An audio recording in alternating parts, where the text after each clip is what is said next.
Assalomu alaykum. Agrahim Group Xitoy Chigit Telegram guruhimiz a'zolari. Mana bugun biz 21-may 2026-yil Qashqadaryo viloyatining Nishon tumanidagi qaysi bu fermer xo'jaligi?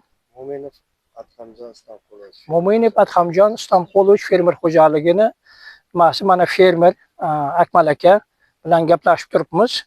Bu maydonda 15 gektarlik dala ekan. 15 gektarlik dalada har bir gektarga 35 kilodan bizlarni mana shu Xilizao 72 urug'imiz ekilgan ekan. 35 kilodan. Mana 2-aprel kuni ekilganmidi?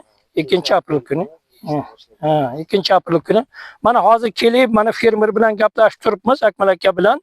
Mana ko'ryapmiz, mana g'o'za juda yaxshi bo'y olib, mana shonalab qopti mana. Mana shonalagan mana shonalab qolgan.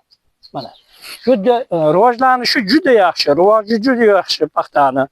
Endi faqat ozgina har joyda hali begona o'tlar bor ekan. Keyin begona o'tlarga ishlansa, endi glifosat gerbitsidi bilan bizlarda bu Xilizao 72 urug'imiz G'o'zanavi, Xitoy G'o'zanavi nimaga glifosatga chidamli. Shu glifosat bilan ishlang. Keyin ham bo'yi o'sib ketyapti ekan, sojian qo'shing deyapmiz. Sojiandan bir 20 gram ham qo'shsa bo'lar ekan, ancha bo'yi o'sib qopti. 20 gramdan har bir gektariga glifosat gerbitsidi. Shiraga agar nima bo'lsa, bir ikki joylarda bor ekan, yani shiraga ham qo'shib ishlash mumkin. Shiraga ham qo'shib ishlash mumkin. Shularni faqat bir shtangoyida 600 litr suvini 2 gektarga cho'miltirib sepish kerak.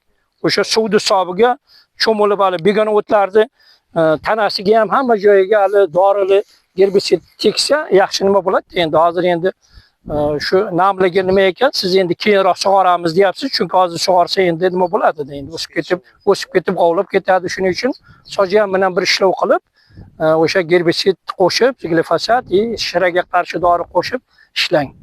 Juda yaxshi bo'lyapti ekan, hosilingizga baraka. Mana shu juda zo'r hosilni, tuhsonni juda yaxshi olibsiz. Endi bu bilmayman, endi bir sanab ko'rish kerak, bir mutaxassis sifatida bir 230 ming ko'chat bormi, 220 ming ko'chatmi bor bu taxminan shuncha. Ha? Undan ham ko'proq, ha? Balki 240 mingdir, bir sanab ko'rish kerak-da hali.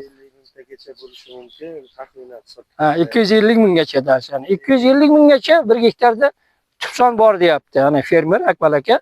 Ana shunday haqiqatan ham juda zo'r yaxshi tuhson olingan mana. Tuhson juda olingan, shonalab qolgan mana. Ko'rdik mana. Ana shunday.